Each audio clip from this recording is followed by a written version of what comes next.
এই ফলাফল আমাদেরকে আরশের উপর থেকে দান করেছে কে? আমরা 16 বছর ধৈর্য ধরছি না? বিপদ আসবে, জুলুম আসবে, একটু ধৈর্য ধারণ করবেন, ফলাফল পেয়ে যাবেন। ঠিক কিনা বলেন? কি দিন আসলো, সুবহানাল্লাহ কইবেন না? আল্লাহ তো আমাদেরকে দেখাইছে। রাজাকার শব্দটা এখন একটা অ্যাওয়ার্ড হয়ে গেছে। সুবহানাল্লাহ, সুবহানাল্লাহ। পরিস্থিতি পাল্টে দিতে আল্লাহর সময় লাগে না, চিল্লায় বলেন ঠিক কিনা? আর আমাদেরকে গালি দেয় মৌলবাদী বলে, আমাদেরকে গালি দেয় রাজাকার বলে। রাজাকার রাজাকার গালি দেওয়ার দিন শেষ। আমরা বিপদ আসলে কি করি? হাই হুতাশ, ফেসবুকে স্ট্যাটাস দেই, ঠিক কিনা? ফেসবুকে শেয়ার দেই। বিপদ আসলে বন্ধুর সাথে শেয়ার দেওয়ার আগে, নিজের স্ত্রীর সাথে শেয়ার দেওয়ার আগে, ফেসবুকে শেয়ার দেওয়ার আগে শেয়ার করবো কার সাথে?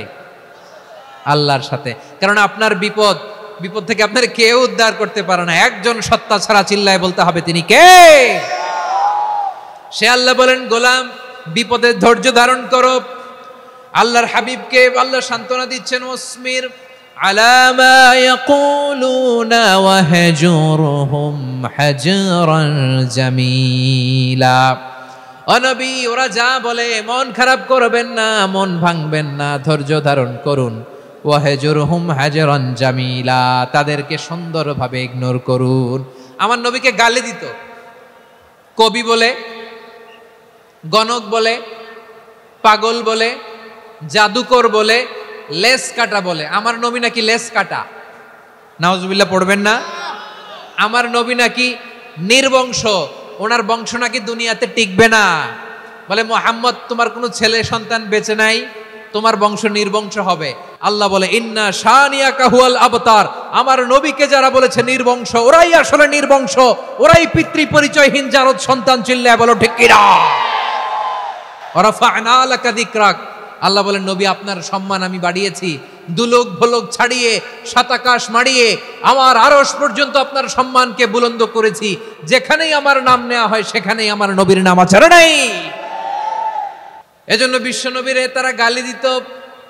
বিশ্বনবী যেন গালি শুনে মন খারাপ না করে আল্লাহ বলেন, নবী ওয়াসবির আলা মা ইয়াকুলুন, ওরা যা বলে বলুক, আপনি মন খারাপ করবেন না। আমার নবীরে কাফিরেরা যেমনি গালি দিত, এই যুগে আমাদেরকেও গালি দেয় এমন কিছু লোক আছে না নাই? আমার নবীকে গালি দিত গণক, জাদুকর, এরপর গালি দিত পাগল, নির্বংশ বলে। আর আমাদেরকে গালি দেয় মৌলবাদী বলে, আমাদেরকে গালি দেয় রাজাকার বলে। রাজাকার শব্দটা তো এখন একটা অ্যাওয়ার্ড হয়ে গেছে, অ্যাওয়ার্ড। রাজাকার রাজাকার গালি দেওয়ার দিন শেষ। কি দিন আসলো, সুবহানাল্লাহ কইবেন না? আল্লাহ তো আমাদেরকে দেখাইছে। রাজাকার শব্দটা এখন একটা অ্যাওয়ার্ড হয়ে গেছে। সুবহানাল্লাহ, সুবহানাল্লাহ। পরিস্থিতি পাল্টে দিতে আল্লাহর সময় লাগে না, চিল্লায় বলেন ঠিক কিনা? আমাদেরকে বলে মৌলবাদী। আমরা আসল কথা বলি, ভালো কথা বলি, দেশপ্রেমের কথা বলি, আমরা জনগণের কথা বলি, আমরা মা মাটি ও মানুষের কথা বলি, আমরা ইসলামের কথা বলি, আমরা দেশের সমৃদ্ধির কথা বলি। এজন্য আমাদেরকে বলে মৌলবাদ। আবার আমাদেরকে বলে ধর্ম ব্যবসায়ী, আছে না নাই? আমরা ধর্মের সত্য কথা প্রচার করি, যেটা দেশের ভালো, জনগণের ভালো, সেটা উপস্থাপন করি, আমাদেরকে বলে ধর্ম ব্যবসায়ী। আমার প্রিয় ভাইরা, যারা ইসলামের কথা বলে, যারা কোরআনের কথা বলে, এরা ধর্ম ব্যবসায়ী নয়। খবরদার, আলেমদের বিরুদ্ধে দাঁড়াবেন না। আলেমদের পক্ষে থাকলে আপনার জীবন উজালা করে দিবে কে? কুন আলিমান আও মুতাআল্লিমান আও মুত্তাবিআন আও মুহিব্বান ওয়ালা তাকুনিল খামিস ফাতাহলিক। হয় আলেম হও, নয় আলেমের ছাত্র হও, নয় আলেমকে মহব্বত করো, নয় আলেমকে সাপোর্ট করো। এই চারটা করো, 5 নাম্বার হয়েও না, আলেম বিদ্বেষী হয়েও না, তাহলে দুনিয়াও শেষ, আখিরাতও শেষ। চিল্লায় বলো ঠিক কিনা? খবরদার, নিজেকে ইসলামের বিরুদ্ধে দাঁড় করাবেন না। এদেশের আসল পরিচয় ইসলাম। এদেশের আসল পরিচয় কি? আওয়াজ করে বলতে হবে, এদেশের আসল পরিচয়। এদেশে আজান শুনে সূর্য ওঠে শহর গ্রামে, এদেশে আজান শুনে সূর্য ডোবে সন্ধ্যা নামে, এদেশে সকল কাজে সবাই বলে বিসমিল্লাহ, এদেশে ভালো কিছু দেখে শুনে হাসি মুখে সবাই বলে মাশা আল্লাহ, সুবহানাল্লাহ, সুবহানাল্লাহ, সুবহানাল্লাহ, সুবহানাল্লাহ, সুবহানাল্লাহ। ঠিক কিনা বলেন? ও নবীন তরুণ, তোমার কিসের এত ভয়? জেনে রেখো বাংলাদেশের আসল পরিচয়। এদেশের আসল পরিচয় ইসলাম। প্রিয় ময়মনসিংহ, গলা ফাটিয়ে বলো, এদেশের আসল পরিচয় কি? এদেশে পরস্পরে দেখা হলে দেয় সালাম, এদেশে আমজনতার হৃদয় জুড়ে পাক কালাম। ঠিক কিনা বলেন? এদেশে পরস্পরে দেখা হলে দেয় সালাম, এদেশে আমজনতার হৃদয় জুড়ে পাক কালাম। এদেশে খারাপ হলে সর্বজনে সর্বক্ষণে দোয়া পড়ে ইন্না লিল্লাহ, সুবহানাল্লাহ, সুবহানাল্লাহ, সুবহানাল্লাহ, সুবহানাল্লাহ। এদেশে আজান শুনে সূর্য ওঠে শহর গ্রামে, এদেশে আজান শুনে সূর্য ডুবে সন্ধ্যা নামে। এদেশে সকল কাজে সবাই বলে বিসমিল্লাহ, এদেশে ভালো কিছু দেখে শুনে হাসি মুখে সবাই বলে মাশা আল্লাহ, সুবহানাল্লাহ। সবাই পড়েন সুবহানাল্লাহ, সুবহানাল্লাহ, সুবহানাল্লাহ, সুবহানাল্লাহ, সুবহানাল্লাহ, সুবহানাল্লাহ, সুবহানাল্লাহ, সুবহানাল্লাহ। এদেশের আসল পরিচয় ইসলাম। চিৎকার করে বলতে হবে, এদেশের আসল পরিচয় কি? এজন্য রব্বুল আলামিন বলেন, ওয়াসবির আলা মা ইয়াকুলুনা ওয়াহজুরহুম হাজরান জামিলা। ও নবী, ধৈর্য ধারণ করেন, ওরা যাই বলুক আপনি মন খারাপ করবেন না, ওদেরকে আপনি ইগনোর করেন, ওদেরকে দাম দেওয়ার দরকার নাই। ধৈর্যই আমাদের শক্তি, ধৈর্যই আমাদের সম্বল। ঠিক কিনা? আমার প্রিয় ময়মনসিংহবাসী, ধৈর্য এমন একটা গাছ। আমার দিকে তাকান, খেয়াল করে শুনেন, জরুরি কথা। ধৈর্য এটা এমন একটা গাছ যেই গাছের চারিদিকে কাটা, কিন্তু এই গাছের ফলটা বড় মিষ্টি। ধৈর্য এমন একটা গাছ যে গাছের চারিদিকে কাটা, কিন্তু এই গাছের ফল বড় মিষ্টি, সুমিষ্ট। ধৈর্য যদি ধরতে পারেন, এর ফলাফল দিব কে? আমরা 16 বছর ধৈর্য ধরছি না? এই ফলাফল আমাদেরকে আরশের উপর থেকে দান করেছে কে? বিপদ আসবে, জুলুম আসবে, একটু ধৈর্য ধারণ করবেন, ফলাফল পেয়ে যাবেন। ঠিক কিনা বলেন? এজন্য আল্লাহ বলেন, সাবিরিনা সাবিরাতি, ধৈর্যশীল বান্দা বান্দীদেরকে আমি বড্ড পছন্দ করি। ওয়ালা নাবলুওয়ান্নাকুম বিশাইইম মিনাল খাউফি ওয়াল জু'i ওয়া নাকসিম মিনাল আমওয়ালি ওয়াল আনফুসি ওয়াস সামারাত ওয়া বাশশিরিস সাবিরিন। আল্লাহ বলে, এই জমিনে আমি ভয় দিয়ে, ক্ষুধা দিয়ে, জানমালের হানি দিয়ে, সম্পদ হানি দিয়ে তোমাদেরকে পরীক্ষা করব। এই পরীক্ষায় সফল হবে তারা, ধৈর্য ধারণ করেছে যারা। ইন্নাল্লাহা মা'আস সাবিরিন, ধৈর্য ধারণকারীদের সাথে আল্লাহ আছে রাডাই। ধৈর্য ধরতে হবে, ধৈর্য ধরতে হবে। ধৈর্য এমন গাছ যে গাছের চারিদিকে কাটা, ফলটা বড় মিষ্টি। বিশ্বনবী বলেন, আজাবান লি আমরিল মুমিন আন্না আমরাহু কুল্লাহু লাহু খাইর ওয়া লাইসা যালিকা ইল্লা লিল মুমিন ফাইন আসাবাতহু সাররাউ শাকারা ফাকানা খাইরাল্লাহ ওয়া ইন আসাবাতহু দাররাউ সাবারা ফাকানা খাইরাল্লাহ। বিশ্বনবী বলেন, এই যে ইমানদারদের ব্যাপারটাই আলাদা, ব্যাপারটাই আলাদা। এটা ইমানদার ছাড়া অন্য কেউ এই বরকত পায় না। কি বরকত? ফাইন আসাবাতহু সাররাউ শাকারা। ইমানদাররা ভালো অবস্থায় থাকলে শুকরিয়া করে, এটা তার জন্য ভালো। শুকরিয়া করলে সওয়াব আছে না নাই? মুমিনরা বিপদে পড়লে ধৈর্য ধরে। আচ্ছা বলেন তো, ধৈর্য ধরলেও সওয়াব আছে না নাই? তাহলে সুখের সময় শুকর, দুঃখের সময় সবর, উইন উইন সিচুয়েশন। আমাদের সারা জীবনই এই দুই আমল আছে না নাই? হয় আমরা শুকর গুজার হই, নয় সবর করি। সুখের দিনে আমরা শুকর গুজার হই, বিপদের দিনে সবর ইখতিয়ার করি। তাহলে হয় শুকর নয় সবর। যখনই থাকি, যে অবস্থায় থাকি, আমাদের সওয়াব আছে না নাই?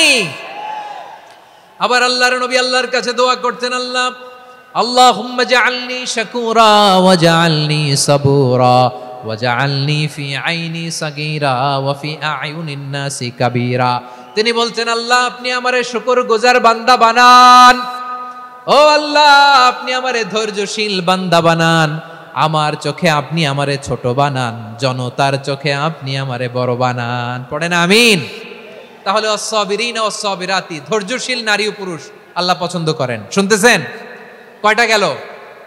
1 নম্বরে মুসলিমিন মুসলিমাত, 2 নম্বরে মুমিনিন মুমিনাত, 3 নম্বরে কানিতিন কানিতাত, 4 নম্বরে সাদিকিন সাদিকাত, 5 নম্বরে সাবিরিন সাবিরাত, 6 নম্বরে আল খাশিঈন আল খাশিআত।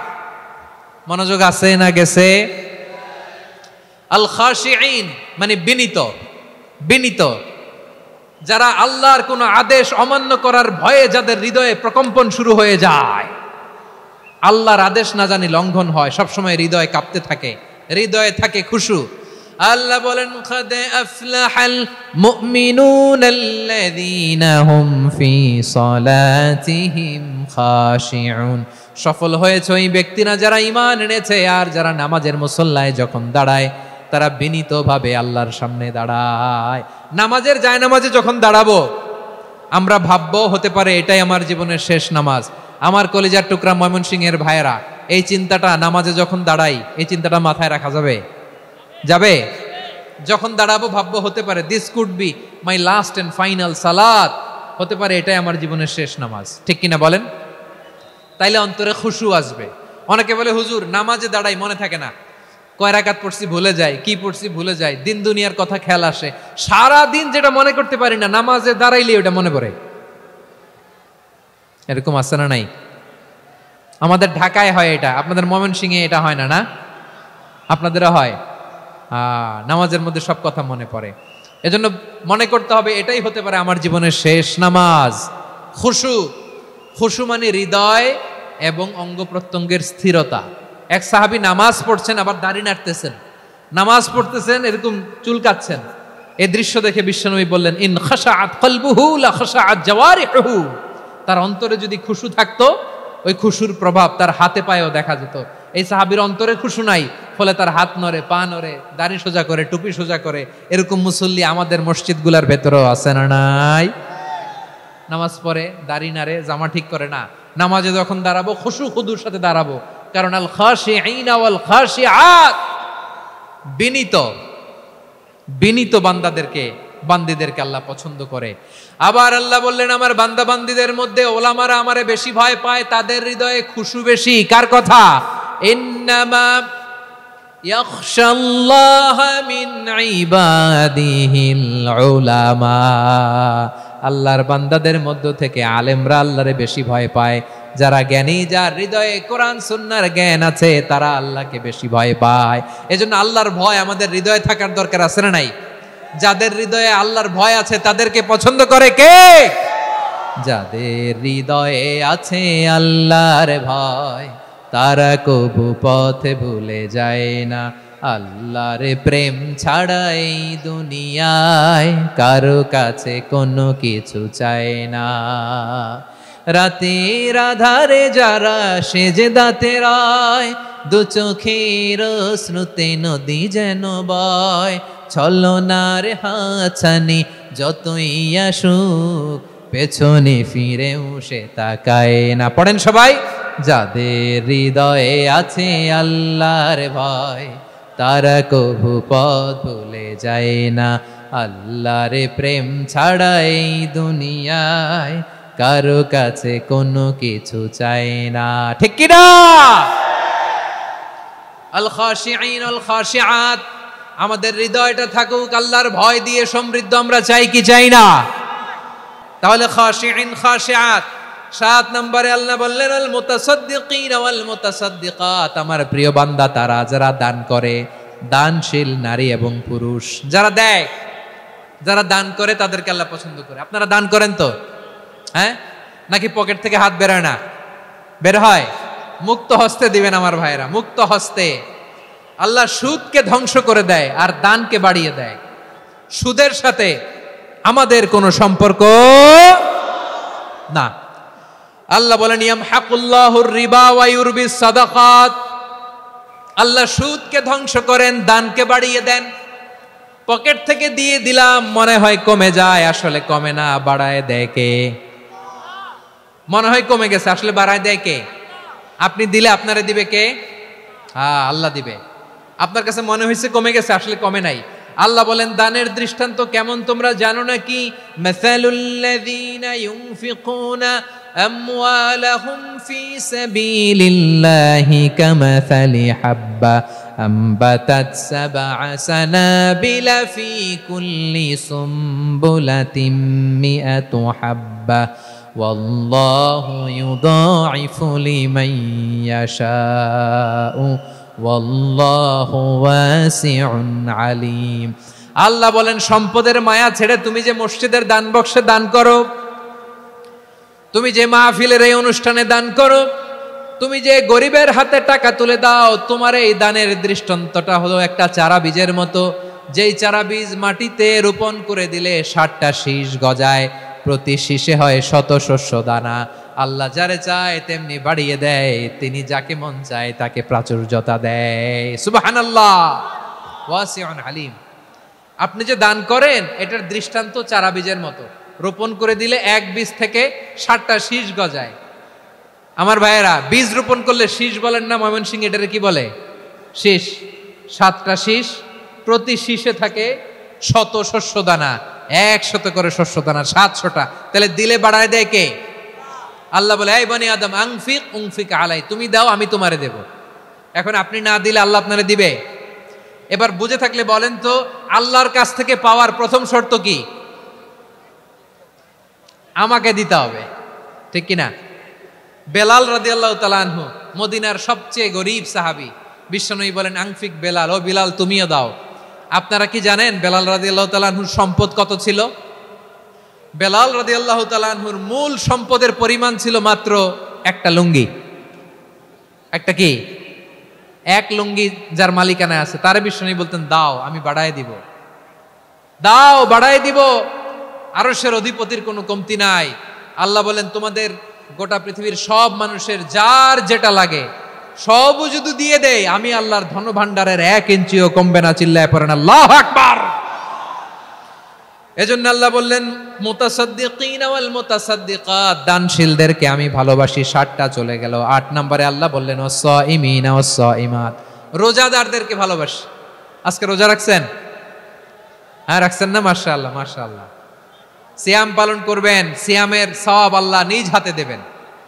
8 নম্বরে রোজাদারদেরকে আল্লাহ ভালোবাসেন, রোজাদার নারী পুরুষ। 9 নম্বরে হাফিযিনা ফুরুজাহুম ওয়াল হাফিযাত, যারা লজ্জাস্থানের হেফাজত করে, দৃষ্টির হেফাজত করে, অসংলগ্ন জায়গায় দৃষ্টি দেয় না, আল্লাহ তাদেরকে পছন্দ করে। সব শেষে ওয়াযাকিরিনাল্লাহ কাসীরা ওয়াযাকিরাত, যারা সময় পেলেই আল্লাহর জিকির করে। চেয়েছিলাম মনটা ভরে আয়াতের পুরো তাফসীর করব, সম্ভব হচ্ছে না। এই 10টা বৈশিষ্ট্য আল্লাহ তাআলা বড্ড পছন্দ করেন। ইসলামের সব মৌলিক অনুষঙ্গ এখানে চলে এসেছে।